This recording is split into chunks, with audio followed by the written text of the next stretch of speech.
اعوذ باللہ من الشیطان الرجیم بسم اللہ الرحمن الرحیم رب اشرح لی صدری ویسر لی امری واحلل عقدۃ من لسانی یفقہوا قولی واجعل لی وزیرا من اہلی ربی زدنی علما ربی زدنی علما ربی زدنی علما آمین۔ بسم اللہ الرحمن الرحیم۔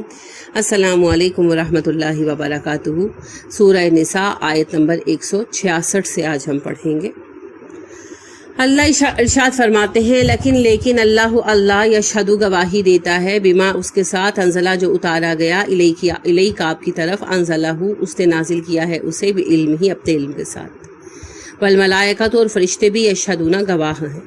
بے شک اللہ گواہی دیتا ہے کہ جو کلام آپ صلی اللہ علیہ وسلم پر اتارا جا رہا ہے اسے اللہ نے اپنے علم کے ساتھ اتارا ہے، اور فرشتے بھی اس بات کے گواہ ہیں۔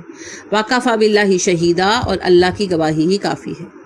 یعنی اے نبی صلی اللہ علیہ وسلم، اگر یہ لوگ نہیں مانتے تو نہ مانے، کوئی فرق نہیں پڑتا۔ ان کے ماننے نہ ماننے سے قرآن کی حقانیت ثابت نہیں ہوتی، اور نہ ہی اس کی حقانیت پر کوئی اثر آتا ہے، نہ ہی آپ صلی اللہ علیہ وسلم کی نبوت اور آپ کی عظمت ان کے ماننے کی محتاج ہے۔ یہ مانے یا نہ مانے، اللہ خود گواہ ہے کہ قرآن اللہ کی طرف سے ہے، فرشتے گواہ ہیں کہ قرآن اللہ کی طرف سے ہے۔ اللہ کی گواہی ہے اس پر، فرشتوں کی گواہی ہے اس پر، تو انسانوں کی گواہی کی وہ حیثیت نہیں ہے۔ اگر وہ مانیں گے تو اپنے آپ کے لیے جنت کمائیں گے، انکار کریں گے تو خود کو جہنمی بنائیں گے۔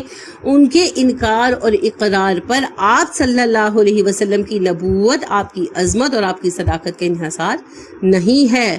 آپ صلی اللہ علیہ وسلم کی نبوت، آپ صلی اللہ علیہ وسلم کی عظمت، آپ صلی اللہ علیہ وسلم کی صداقت کا انحصار اللہ کے بیان پر ہے، اور اللہ کا بیان یہ ہے کہ آپ اللہ کے رسول ہیں، اللہ کا بیان یہ ہے کہ قرآن اللہ کی کتاب ہے، اللہ کا بیان یہ ہے کہ آپ صلی اللہ علیہ وسلم رحمت للعالمین ہیں، اور یہ حقیقت بدلی نہیں جا سکتی۔ ان الذین کفروا، بے شک جو لوگ کافر ہیں، وصدوا اور وہ روکتے ہیں، عن سبیل اللہ اللہ کے راستے سے، قد ضلوا وہ بھٹک گئے، ضلالا بعیدا بھٹک کر دور نکل جانا۔ بے شک جو لوگ کافر ہیں اور اللہ کے راستے سے روکنے والے ہیں، وہ گمراہی میں بہت دور نکل گئے ہیں۔ یعنی اپنی ضد میں دور نکل جائیں تو واپسی مشکل ہو جاتی ہے نا۔ اگر آپ اتنی دور گئے کہ آواز سن سکتے ہیں تو لوٹ آئیں گے، اتنی دور گئے کہ لوگ اس علاقے سے واقف ہیں تو پوچھ کر واپس آ جائیں گے، اتنی دور گئے کہ کوئی سواری وہاں پہنچا سکتی ہے، رکشہ لے کر واپس آ جائیں گے۔ اگر اتنی دور چلے گئے کہ واپسی کا رستہ ہی کوئی نہیں، تو پھر تو گمراہ ہو کر رستہ بھول کر اتنی دور نکل گئے کہ لوٹ ہی نہیں سکتے۔ اپنی ضد میں، گمراہی کی شدت میں آپ صلی اللہ علیہ وسلم کا انکار کر رہے ہیں۔ انکار ان کا دلیل پر مبنی نہیں ہے، ضد پر مبنی ہے، ٹھیک ہے؟ تو پھر ایسی ضد کا کوئی علاج نہیں، ہٹ دھرمی کا کوئی علاج نہیں۔ تو ان کی باتوں سے دل چھوٹا نہیں ہونا چاہیے۔ نبی کریم صلی اللہ علیہ وسلم کا حوصلہ تو بہت بڑا تھا، ہمارے حوصلے تو چھوٹے ہیں نا، ہم تو گھبرا جاتے ہیں۔ تو اللہ کہتے ہیں ان کے جھٹلانے سے تمہارا مورال ڈاؤن نہیں ہونا چاہیے۔ تمہاری تصدیق میں کر رہا ہوں، فرشتے کر رہے ہیں، ساری کائنات کر رہی ہے، اور اس کے مد مقابل چند سر پھرے ہٹ دھرم کٹے کافر تمہارا انکار کرتے ہیں، تو تم دل چھوڑ بیٹھو گے؟ نہیں، اپنا کام کیے جاؤ، کوئی فرق نہیں پڑتا، ان کے انکار کی کوئی حیثیت نہیں۔ کوئی سورج کو سورج نہ مانے تو کیا وہ سورج نہیں رہے گا؟ وہ تو سورج ہی رہے گا۔ گلاب کو کسی بھی نام سے پکار لے، گلاب ہی رہے گا۔ ہر چیز کی ایک حقیقت ہوتی ہے، وہ بدلی نہیں جا سکتی۔ قرآن کی حقیقت صداقت ہے، نبوت کی حقیقت صداقت ہے، اس کو بدلا نہیں جا سکتا، کسی صورت میں بدلا نہیں جا سکتا۔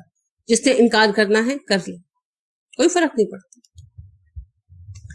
چاند کا تھوکا منہ پر ہی گرے گا نا، تو حوصلہ چھوٹا نہیں ہونا چاہیے۔ ان الذین کفروا، بے شک وہ لوگ جنہوں نے کفر کیا، وظلموا اور ظلم کیا، لم نہیں، یکن اللہ ہے اللہ، لیغفر کہ بخش دے، لہم ان کو، ولا اور نہ ہی، لیہدیہم کہ ہدایت دے انہیں، طریقاً راستے کی، اللہ سوائے طریقہ جہنم، جہنم کے راستے کے، خالدین فیہا ابداً وہ ہمیشہ اس میں رہنے والے ہیں۔ جن لوگوں نے کفر کیا اور اس کے بعد ظلم کیا، کفر کیا خود اپنی حد تک اتنا پھر بھی قابل برداشت تھا، مگر ظلم کیا، ظلم کیا ہے؟ حق کی مخالفت میں ہر کوشش کرنا، لوگوں کو اللہ کے راستے سے روکنا، دین کو غلط بتانا، بہکانا، ورغلانا، ظلم کرنا، جو کفار مکہ کر رہے تھے، جو آج مسلمانوں کے ساتھ ہو رہا ہے، پیسے سے، زور سے، پٹائی سے، تشدد سے، بہکاووں سے، جھوٹ سے، نفسانی خواہشات کے ابھار کے ذریعے ہر طرح مسلمانوں کو بہکانے کی کوشش کی جا رہی ہے، دبانے کی کوشش کی جا رہی ہے۔ اس وقت میں بھی یہی تھا، یہ ہے ظلم۔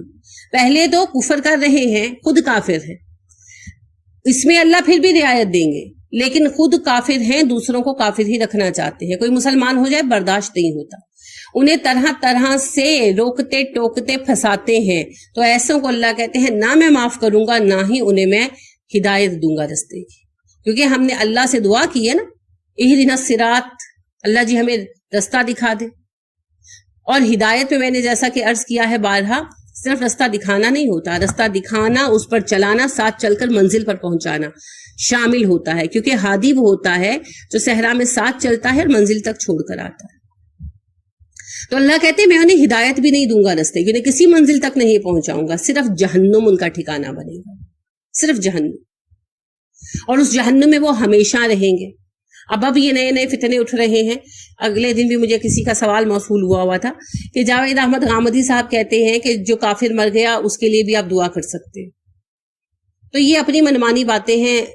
ابھی تو یہ آپ نے جو ہے ویسے پڑھا ہے، بطور حکم بھی یہ بات آ جائے گی، سورہ توبہ میں آپ پڑھیں گے انشاءاللہ۔ تو یہ باتیں درست نہیں ہیں۔ جو کفر پر مر گیا اور کفر پر زندگی گزاری، اللہ کہتے ہیں نہ میں اسے بخشوں گا، نہ میں اسے ہدایت کا رستہ دکھاؤں گا، وہ جہنم میں رہے گا، اور جہنم میں اس کا رہنا ہمیشہ کے لیے ہے۔ وَكَانَ ذَلِكَ عَلَى اللَّهِ يَسِيرًا، اللہ پر یہ بات بہت آسان ہے، کیا؟ کسی کو جہنم میں ڈال دینا، مخلوق بھی اس کی، فیصلہ بھی اس کا، جنت بھی اس کی، جہنم بھی اس کا، جسے چاہے سزا دے دے جہنم کی۔ کسی کو کوئی حق نہیں کہ اس کے فیصلے پر اعتراض کرے، مگر اللہ پھر بھی جہنم سے بچانا چاہتا ہے، سب کو بچانا چاہتا ہے۔ اللہ چاہتا ہے کہ سب جنت کی طرف چلے، لیکن ہم اپنی اپنی مرضی سے اپنی منزل، اپنا رستہ منتخب کرتے۔ یا ایھا الناس، اے انسانوں، سارے انسانوں، خالی عربوں پر نہیں یہ خطاب، سارے انسانوں، قد بے شک جاءکم آ گیا تمہارے پاس، الرسول رسول، بالحق حق کے ساتھ، من ربکم تمہارے رب کی جانب سے۔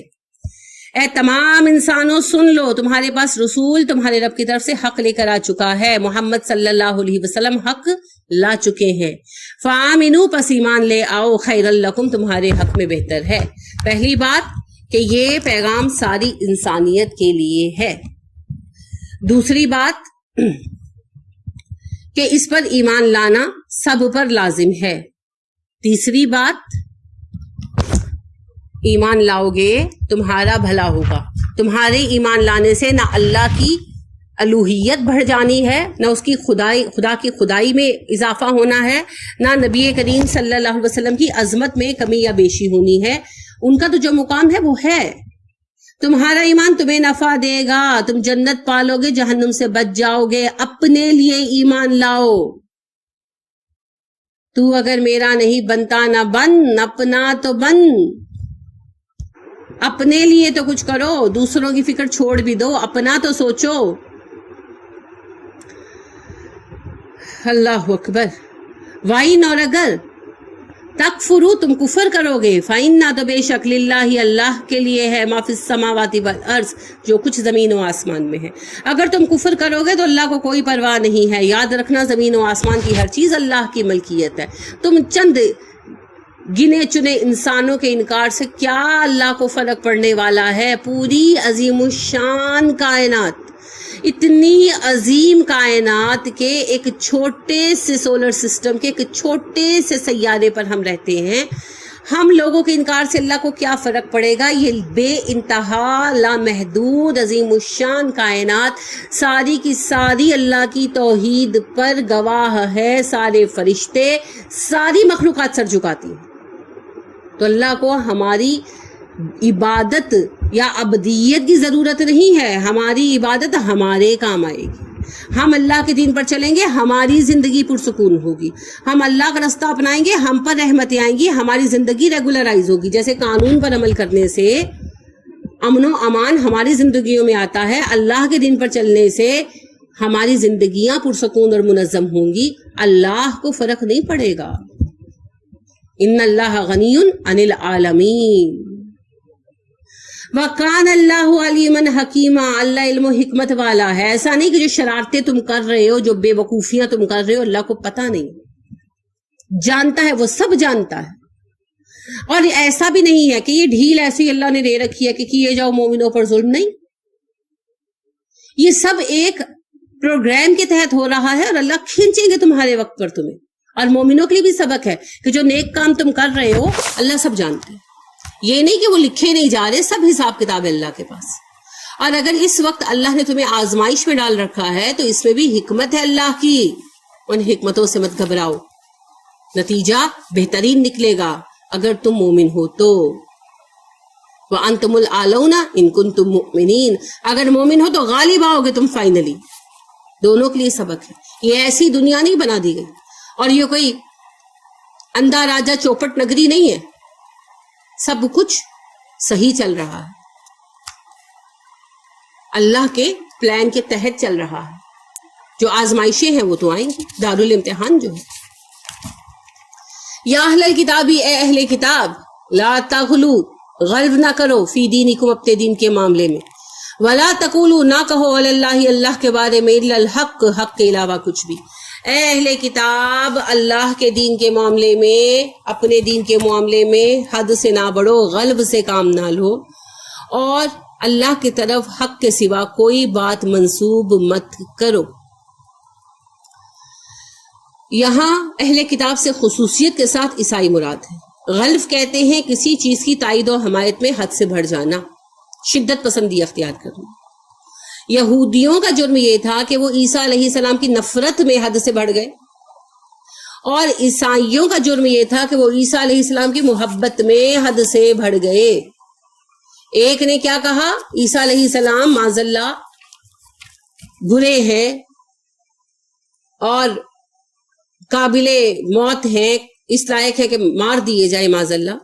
اور دوسری قوم نے اتنا بڑھایا کہ خدا بنا دیا. اللہ نے کہا دونوں باتوں سے بچ جاؤ، اور اللہ کے بارے میں حق کے سوا کچھ مت کہو.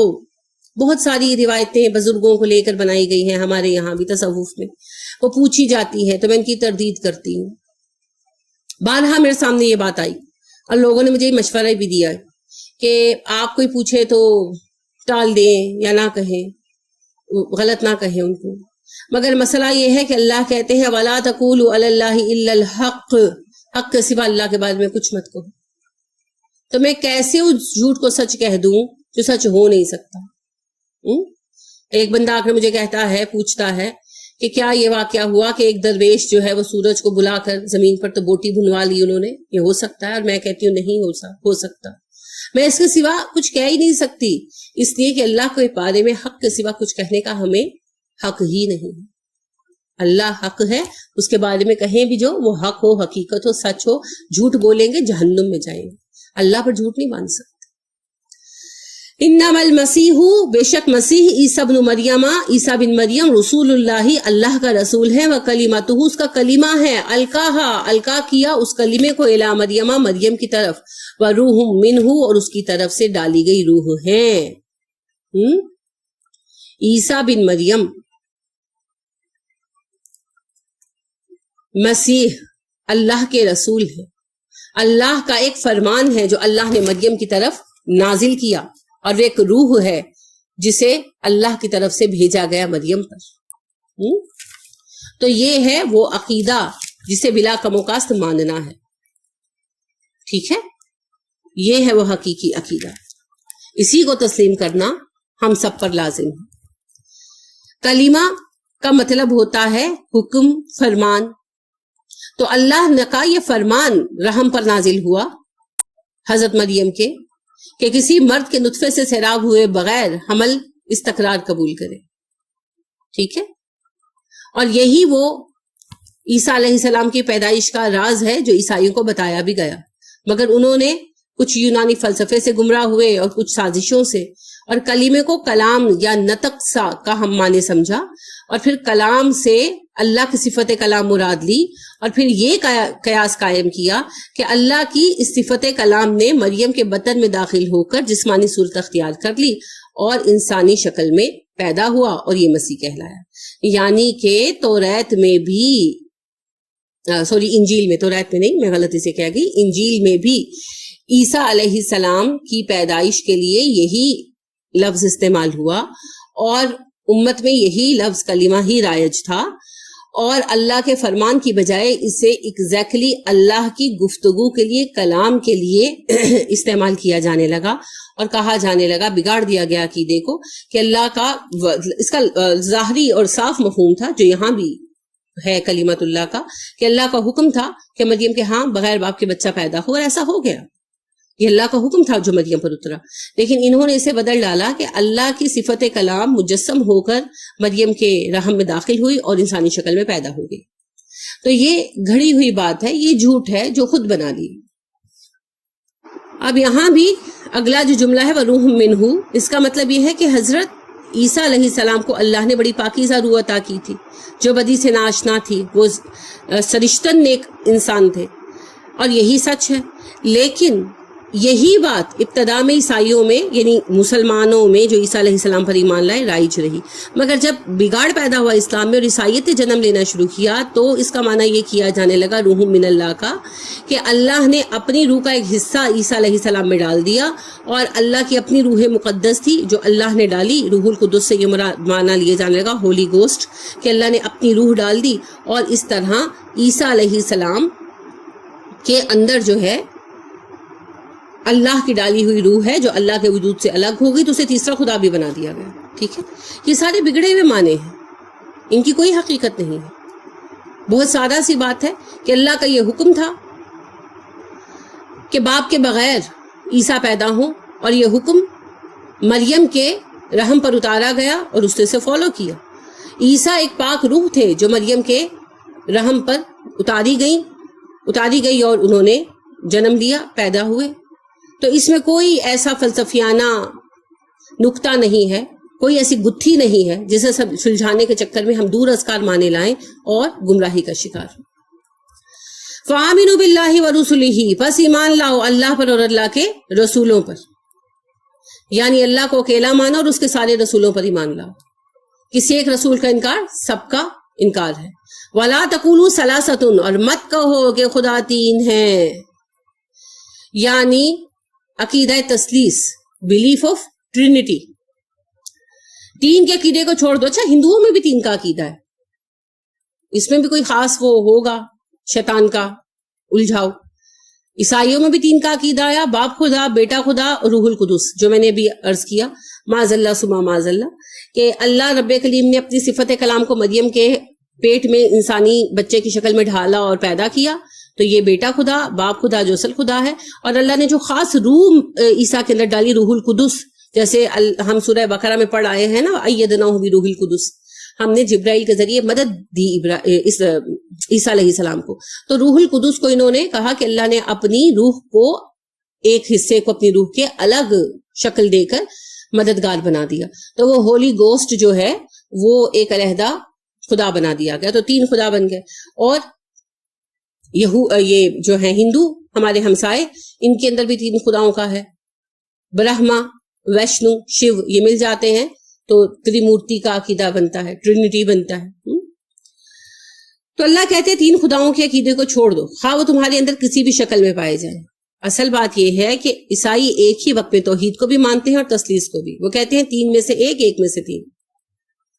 حالانکہ عیسیٰ علیہ السلام کے بہت سارے اقوال ہیں جو ہمیں انجیل میں ملتے ہیں، جن سے کوئی عیسائی انکار نہیں کر سکتا کہ اللہ ایک ہے اور اس کے سوا کوئی خدا نہیں، اور یہی دین کی اصل ہے. تو اس بنا پر سب کہتے ہیں اللہ ایک ہے، مگر اس کے ساتھ جو دین کو بدلنے کے لیے نئی شکل ان کے سامنے پیش کی گئی عیسیٰ علیہ السلام کی پیدائش کی، کہ اللہ نے اپنے کلام کو انسانی شکل میں پیدا کیا اور اللہ کی روح نے اس انسانی شکل میں حلول کیا. اس طرح ایک مسیح خدا ہو گیا بیٹا، اور دوسرا وہ جو روح عیسیٰ کے اندر اللہ نے اپنی ڈال دی، روح القدس، وہ خدا ہو گیا. تو انہوں نے تین خدا بنا لیے، مسیح بھی اور روح القدس بھی اور اللہ جو حقیقی ہے. تو اس زبردستی کی وجہ سے ایک ایسا مسئلہ بن گیا ہے ان کے لیے جو قابل حل نہیں ہے. وہ کہتے ہیں اللہ ایک ہے مگر اس ایک کی تکمیل 3 اقانیم سے ہوتی ہے، تو 3 میں ایک، ایک میں 3۔ اگر وہ عقیدہ تثلیث کو مانتے ہیں تو توحید ختم ہو جاتی ہے، اگر توحید کو مانتے ہیں تو عقیدہ تثلیث مرتا ہے۔ 1800 سال ہونے کو آ گئے ہیں، مسیحی علماء اپنے ہی اس پیدا کردہ مشکل مسئلے کو حل کرنے میں سر کھپا رہے ہیں۔ بہت سارے فرقے ہیں عیسائیوں کے، انہوں نے اس کے بہت سارے حل تلاش کیے ہیں، اور اسی بنا پر ایک گروہ دوسرے کو کافر بھی قرار دیتا ہے۔ انہی جھگڑوں پر ان کے کلیسا الگ ہوتے چلے گئے ہیں، اسی کے بنا پر ان کے سارے علم کلام کا زور صرف ہوا ہے، حالانکہ یہ مشکل نہ اللہ نے پیدا کی، نہ اللہ کے بھیجے ہوئے مسیح علیہ السلام نے پیدا کی، اور نہ اس مشکل کا کوئی حل ہی ممکن ہے کہ ایک ہی وقت میں خدا کو ایک بھی مانا جائے اور 3 بھی مانا جائے، ایک خدا کی وحدانیت بھی برقرار رہے اور تثلیث کا عقیدہ بھی قائم رہے۔ یہ ہو نہیں سکتا۔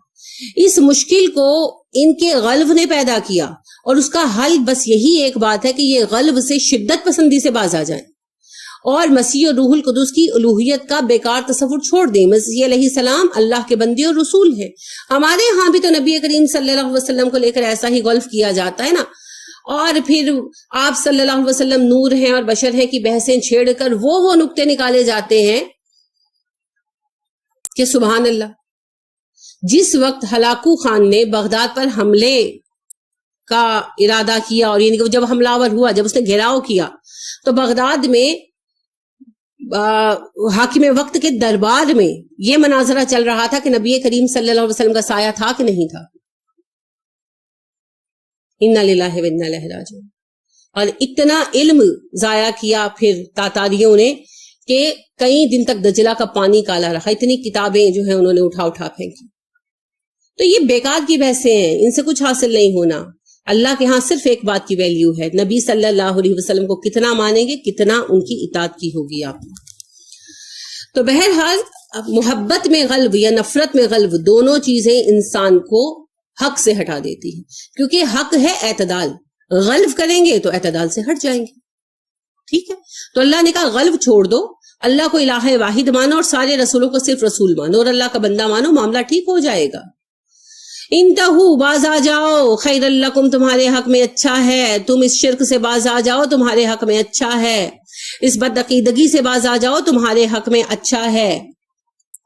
انما اللہ، بے شک اللہ ہے، الہ واحد، الہ واحد، تمہارا الہ اللہ ہے جو الہ واحد ہے، اس کے سوا کوئی رب نہیں ہے، کوئی ہے ہی نہیں، اس کا کوئی بیٹا نہیں ہے، اس نے اپنی روح کو اپنے سے کہیں الگ نہیں کیا، کسی شکل میں شرک نہیں ہو سکتا۔ سبحانہ، وہ پاک ہے، ان یکون لہ ولد، کہ اس کا بیٹا ہو۔ اللہ اس بات سے پاک ہے کہ اس کا بیٹا ہو۔ یہ عیسائیوں کے چوتھے غلط کی تردید ہے۔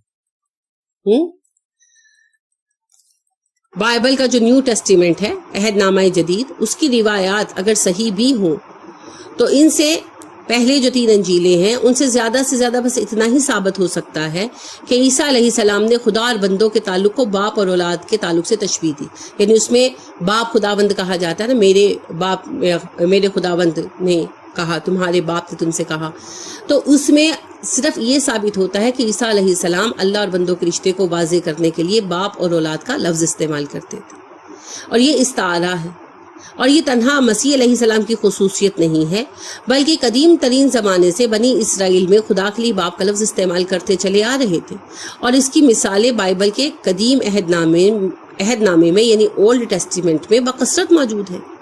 مسیح علیہ السلام نے یہ لفظ اپنی قوم کے محاورے کے مطابق استعمال کیا تھا، ایسا نہیں کہ مسیح علیہ السلام نے پہلی بار استعمال کیا تھا، طویل عرصے سے استعمال کیا جا رہا تھا، اور مسیح علیہ السلام نے انہی کے محاورے میں سے استعمال کر لیا۔ وہ خدا کو اپنا باپ نہیں بلکہ سب انسانوں کا باپ کہتے تھے، لیکن عیسائیوں نے غلط سے کام لیا اور مسیح کو خدا کا اکلوتا قرار دے دیا۔ ان کا یہ عجیب و غریب نظریہ اس باب میں ہے کہ چونکہ مسیح خدا کا مظہر ہے اور اس کے کلمے اور اس کی روح کا جسدی ظہور ہے، اس لیے وہ خدا کا اکلوتا بیٹا ہے، اور خدا نے اپنے اکلوتے بیٹے کو زمین پر اس لیے بھیجا کہ انسانوں کے گناہ اپنے سر پر لے کر صلیب پر چڑھ جائے اور اپنے خون سے انسانوں کے گناہ کا کفارہ ادا کرے۔ حالانکہ اس عقیدے کا، یہ عقیدہ کفارہ بھی جو ہے نا، اس کا کوئی ثبوت نہ ہی سلام کے کسی قول سے ملتا ہے اور نہ ہی بائبل سے ملتا ہے۔ یہ عقیدہ بھی ان کے خود ساختہ خیالات کا مظہر ہے اور ان کے غلو کا نتیجہ ہے، جس میں وہ اپنے پیغمبر کی عظیم شان کو دیکھتے ہوئے مبتلا ہو گئے۔ نہ عیسیٰ علیہ السلام کا کوئی قول آتا ہے، نہ ہی بائبل کا کوئی بیان آتا ہے، یہ عقیدہ کفارہ میں خود ہی گھڑ لیا۔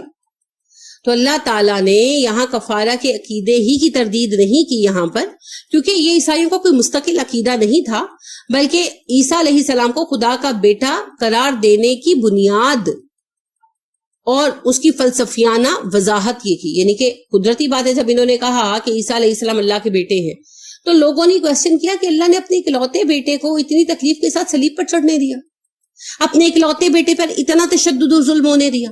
اب اس کی فلسفیانہ توجیہ نکالی، وہ سب اس لیے کہ انسانوں کے گناہوں کا کفارہ ہو جائے۔ تو اس وجہ سے یہ باقاعدہ عقیدہ نہیں ہے کفارہ کا عقیدہ، بلکہ یہ عیسیٰ علیہ السلام کو اللہ کا بیٹا قرار دینے پر اٹھنے والے اعتراضات کے جوابات میں سے ایک جواب ہے۔ تو اللہ سبحانہ و تعالیٰ نے کہا کہ اس غلط فہمی کو ہی دور کر دیا جائے کہ عیسیٰ علیہ السلام صلیب پر چڑھائے گئے، اور اس غلط فہمی کو بھی دور کر دیا جائے کہ عیسیٰ علیہ السلام اللہ کے بیٹے ہیں، اور اس غلط فہمی کو بھی دور کر دیا جائے کہ اللہ کو کسی بیٹے کی ضرورت نہیں ہے، اللہ کو اولاد نہیں چاہیے۔ اولاد کیوں چاہیے ہوتی ہے؟ نسل چلانے کے لیے۔ تو اللہ تو یکتا ہے، واحد ہے، وہاں سے کوئی نسل کوئی خاندان نہیں چلنے والا۔ اولاد چاہیے ہوتی ہے وراثت کے لیے، اللہ کو موت نہیں آنی، وہ حی و قیوم ہے۔ اولاد چاہیے ہوتی ہے بڑھاپے کے سہارے کے لیے، اللہ زمان و مکان سے ماورا ہے، وہ بوڑھا نہیں ہونے والا۔ اولاد چاہیے ہوتی ہے سہارا بننے کے لیے، اللہ نہ تھکتا ہے نہ اس کو سہارا چاہیے۔ تو کسی بھی مقصد کے لیے اولاد کی ضرورت نہیں ہے اللہ کو۔ پھر ایک اور مقصد ہے اپنی جذباتی تسکین کے لیے اولاد چاہیے، تو اللہ اپنی ذات میں مکمل ہے، اسے کوئی جذباتی سہارا نہیں چاہیے ہماری طرح۔ ہمیں تو سب کچھ چاہیے نا، ماں باپ بھی چاہیے، اولاد بھی چاہیے، بہن بھائی بھی چاہیے اور دوست بھی چاہیے۔ اللہ اپنی ذات میں انجمن ہے، اسے کسی کا ساتھ درکار نہیں ہے، یکتائی صرف اسی کے لیے ہے، باقی کوئی مخلوق تنہا نہیں رہ سکتی۔ یہ بس اللہ کی صفت ہے، ہمارے لیے تنہائی سزا ہے اور اس کے لیے یکتائی شان ہے، یہی تو سمجھتے نہیں ہیں لوگ۔ تو کسی بھی اینگل سے اللہ کو اولاد کی ضرورت نہیں ہے۔ لہو ما فی السماوات و ما فی الارض، آسمان و زمین کی ہر چیز اس کی ملک ہے، ملکیت ہے۔ عیسیٰ علیہ السلام بھی اللہ کی ملکیت ہے، نبی کریم صلی اللہ علیہ وسلم بھی اللہ کی ملکیت ہے، آدم علیہ السلام سے لے کر دنیا میں آنے والے آخری انسان تک سب اللہ کی ملکیت۔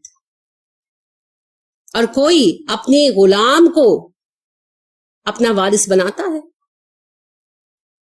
اللہ کیسے بنائے گا؟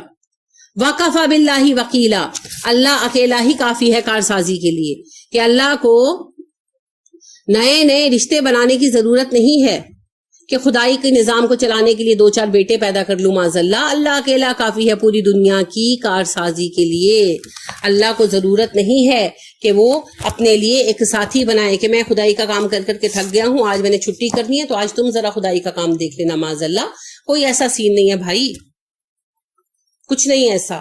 اللہ سبحانہ و تعالیٰ کو کسی کی ضرورت نہیں ہے، وہ یکتا ہے اور اسے اس کی یکتائی زیب دیتی ہے۔ لن ہرگز نہیں، یس تنکف آر سمجھتے، باعث شرمندگی سمجھتے، المسیح مسیح ان کے یکونا وہ ہوں عبدن بندے للہ اللہ کے، ولا نہ ہی الملائکۃ خود فرشتے، المقربون جو قریبی ہیں۔ مسیح اس بات کو اپنی شان کے خلاف نہیں سمجھتے کہ وہ اللہ کا بندہ ہے، اور نہ ہی فرشتے جو اللہ کے مقرب ہیں اس بات کو اپنے لیے باعث آر سمجھتے ہیں۔ ہم سمجھتے ہیں نا، تبھی تو ہم بھی بحث کرتے ہیں کہ محمد صلی اللہ علیہ وسلم، ہمارے پیارے رسول صلی اللہ علیہ وسلم بندے نہیں ہیں، عبد نہیں ہیں، نور ہیں۔ کرتے ہیں نا یہ بحث، کیوں کرتے ہیں؟ انہی وجوہات سے کرتے ہیں کہ ہمیں عیب لگتا ہے اللہ کا بندہ ہونا، حالانکہ سب سے بڑا اعزاز کیا ہے؟ عبداللہ ہونا، یہ سب سے بڑا سٹیٹس ہے۔ اسی لیے ہم کلمہ بھی یہی پڑھتے ہیں، وَأَشْهَدُ أَنَّ مُحَمَّدًا عَبْدُهُ وَرَسُولُهُ، میں گواہی دیتا ہوں محمد صلی اللہ علیہ وسلم اللہ کے بندے اور اللہ کے رسول ہیں۔ اور یہی آپ صلی اللہ علیہ وسلم کہتے رہے، وقت وفات بھی ارشاد فرمایا، لوگوں یہودیوں عیسائیوں پر لعنت ہو، انہوں نے اپنے نبیوں کی قبروں کو عبادت گاہ بنا دیا، تم میری محبت میں حد سے مت بڑھنا، غلو مت کرنا، مجھے اللہ کا بندہ اور رسول ہی کہتے رہنا، اور میں تمہیں یہ بات بار بار کہہ چکا ہوں، بار بار کہہ چکا ہوں، بار بار کہہ چکا ہوں، 3 بار کہا، اور پھر اس پر کہا ہے اللہ تو گواہ رہنا، یہ بھی 3 بار کہا، یعنی میں نے حق ادا کر دیا ہے، اس بات پر آپ گواہ رہنا۔ پھر بھی ہم وہی جاہلانہ بحثیں کر رہے ہیں جو پہلی جاہل امتوں نے کی۔ تو اللہ کہتے ہیں تمہیں لگتا ہے کہ عیسیٰ کی شان کم ہو جائے گی علیہ السلام اگر تم انہیں بندہ مانو گے؟ نہیں، کسی بھی مخلوق کی شان کی انتہا یہ ہے کہ وہ اللہ کا بندہ بن جائے، عباد الرحمن میں سے ایک عبد ہو جائے، اس سے اگلا کوئی مقام ہے ہی نہیں، صرف خدائی ہے، خدائی اللہ کے لیے ہے۔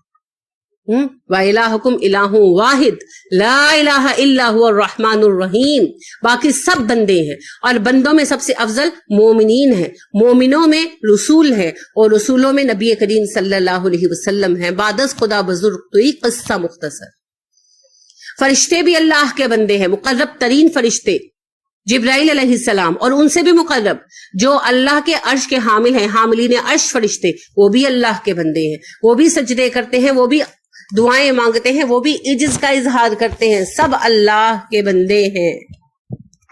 ومن جو کوئی یستنقف آڑ سمجھے گا ان عبادتی ہی اس کی عبادت کو، ویستکبر اور تکبر کرے گا، فسیحشرہم تو ان قریب وہ اکٹھا کرے گا ان سب کو، الیہ اپنی طرف، جمیعاً سب کے سب کو۔ فاما الذین آمنوا تو رہے وہ لوگ جو ایمان لائے، وعملوا الصالحات اور نیک کام کرتے رہے، فیوفیہم تو دے گا ان کو وہ، اجورہم ان کے بدلے پورے، ویزیدہم اور زیادہ اضافہ کر دے گا ان پر، من فضلہ اپنے فضل سے۔ وَأَمَّا الَّذِينَ رہے وہ لوگ، استنکفوا جنہوں نے آڑ سمجھا، واستکبروا تکبر کیا، فَيُعَذِّبُهُمْ عذاب دے گا انہیں، عذابًا علیما دردناک عذاب، ولا نہیں یجدون وہ پائیں گے، لہم اپنے لیے، من دون اللہ اللہ کے سوا، ولیًا کوئی دوست، ولا نصیرًا نہ ہی مددگار۔ تو جو اللہ کی عبادت کرنے کو آڑ سمجھتا ہے اور اللہ کے مقابلے میں بڑائی اختیار کرتا ہے، ان قریب ہم ان ساروں کو جمع کریں گے اپنی طرف، پھر انسانوں میں سے جو ایمان والے نیکوکار ہوں گے انہیں ہم پورا بدلہ دیں گے، اور اس بدلے کے علاوہ اپنے فضل کے ساتھ زیادہ بھی عطا کریں گے۔ اور جو اللہ کی عبادت کو آڑ سمجھتے رہے اور انہوں نے اللہ کے مقابلے میں بڑائی اختیار کی، انہیں اللہ عذاب دے گا دردناک، اور اس دن وہ جان لیں گے کہ اللہ کے سوا نہ ان کا کوئی دوست ہے، نہ ہی کوئی مددگار۔ بہت واضح بات ہے، اللہ سبحانہ و تعالیٰ کہہ رہے ہیں کہ اگر کوئی نبی بھی اللہ کے بندے بننے کو آڑ سمجھتا ہوگا وہ بھی سزا پائے گا، لیکن ایسا ہوتا نہیں ہے۔ انبیاء کرام علیہ السلام تو سب سے بڑی حق پرست جماعت ہے، لیکن یہاں حق بیان کر رہے ہیں نا اللہ، اور اللہ کہتے ہیں جو بھی اللہ کے مد مقابل اپنے آپ کو کچھ سمجھتا ہے، اللہ کا بندہ نہیں بننا چاہتا، دیکھیں نا، جو اپنے آپ کو دوسرے کے برابر ایٹ لیسٹ مانے، بہتر نہ مانے، برابر مانے، تب بھی اس کی جاب میں نہیں نہ آئے گا۔ تو اللہ کی غلامی میں نہ آنے کا مطلب یہ ہے کہ ایٹ لیسٹ معاذ اللہ ہم اللہ کا ند مانتے ہیں، اپنے آپ کو اللہ کا مد مقابل مانتے ہیں، تبھی تو اللہ کی غلامی منظور نہیں ہے۔ تو اللہ کہتے ہیں جو ایسا کرے گا، جو تکبر کرے گا، جو میرے مد مقابل بڑھائی کا دعویٰ کرے گا، جو میری بندگی کو اپنے لیے آڑ سمجھے گا، سب کو جہنم میں ڈالوں گا، عذاب علیم میں جھونک دوں گا، اور تب انہیں پتا چلے گا کہ ان کی کوئی اوقات نہیں ہے۔ اور جن کے بہکانے پر وہ اس رستے پر چلے ہیں نا، نہ وہ آج مدد کرنے کے لیے آئیں گے، نہ وہ دوست بن کر آئیں گے۔ ٹھیک ہے، یا ایھا الناس، اے انسانوں، قد جاءکم بے شک آ چکی تمہارے پاس، برہان دلیل، من ربکم تمہارے رب کی طرف سے، وانزلنا اور ہم نے اتارا، علیکم تمہاری طرف، نور مبینہ کھلا ہوا نور، کھلی روشنی، لوگوں تمہارے رب کی طرف سے تمہارے پاس واضح دلیل آ چکی ہے، اور ہم نے تمہاری طرف ایک ایسی روشنی بھیج دی ہے جو صاف صاف راستہ دکھانے والی ہے، نبی کریم صلی اللہ علیہ وسلم اور قرآن مجید۔ ویسے برہان اور نور دونوں ہی صفتیں قرآن کی بھی ہیں، اور نبی صلی اللہ علیہ وسلم کی طرف بھی دونوں ہو جائیں تو کوئی حرج نہیں ہے۔ اللہ کہتے ہیں ہم نے قرآن اتار دیا ہے، برہان بھی ہے اور روشنی بھی ہے۔ نبی کریم صلی اللہ علیہ وسلم کی نبوت برہان بھی ہے اور روشنی بھی ہے۔ دیکھو اس میں اپنا راستہ اور اپنے لیے راستہ منتخب کر لو، کیونکہ منتخب تم نے خود کرنا ہے۔ اور پھر یہاں پر سارے انسانوں سے خطاب ہے، تو قرآن صرف عربوں کے لیے نہیں آیا، سارے انسانوں کے لیے آیا۔ فَأَمَّا الَّذِينَ آمَنُوا، تو جو لوگ ایمان لائے اللہ پر، وَاعْتَصَمُوا بِهِ، اور اسے مضبوطی سے پکڑ لیا، لپٹ گئے اس کے ساتھ، فَسَيُدْخِلُهُمْ، تو وہ ان کو داخل کرے گا، فِي رَحْمَةٍ مِّنْهُ وَفَضْلٍ، اپنی رحمت اور فضل میں، وَيَهْدِيهِمْ، اور انہیں ہدایت دے گا، إِلَيْهِ، اپنی طرف، صِرَاطًا مُسْتَقِيمًا، سیدھے راستے کی۔ جو اللہ پر ایمان لائے اور پھر اللہ کے وابستہ دامن ہو گئے، اللہ سے چمٹ کر رہ گئے، عن قریب اللہ انہیں اپنی رحمت اور فضل میں داخل کرے گا اور انہیں رستہ دے گا صراط مستقیم کا۔ یعنی اللہ کو قبول کرنے کے بعد اللہ کے ساتھ وابستہ بھی ہو جائے، اللہ کی بات مانے، اس کے دین کو قبول کریں، زندگی کو اللہ کے بتائے ہوئے پیٹرن پر بدل لیں، تو ان کی تو ہر بات میں اللہ شامل ہو جائے گا نا، اللہ ان کے ساتھ ہی رہے گا، ان کی یاد میں اللہ، ان کے عمل میں اللہ، ہر وقت اللہ ساتھ ہے، اللہ کے بندے بن گئے، اللہ کے دوست بن گئے، اللہ کو یاد کرتے ہیں، تو پھر ایسوں کو اللہ فضل دے گا، اللہ چن لے گا، اللہ ان پر رحم فرمائے گا۔ یہی بات یہاں بتائی جا رہی ہے۔ سورہ نساء کی آخری آیت وراثت سے شروع ہوئی تھی، وراثت پر ختم ہو رہی ہے۔ کلالہ کا ایک حکم آ رہا ہے، ایک حکم آپ پہلے پڑھ چکے ہیں، اب اس کا ایک دوسرا پہلو ہے۔ یستفتونک، وہ آپ سے فتویٰ مانگ رہے ہیں، کل کہہ دیجئے اللہ یفتیکم، فتویٰ دیتا ہے تمہیں، فی الکلالہ، کلالہ کے بارے میں۔ کلالہ آپ پہلے پڑھ آئے ہیں نا کہ کلالہ وہ ہوتا ہے جس کے نہ بچے ہوں اور نہ ماں باپ ہوں، تو پھر اس کا مال جو ہے وہ ڈسٹنٹ کنڈٹ کو جاتا ہے، دور والے رشتہ داروں کو، اسے کلالہ کہتے ہیں۔ یہ آپ سے فتویٰ مانگتے ہیں، کہہ دیجئے اللہ تمہیں کلالہ کے بارے میں خود فتویٰ دے گا۔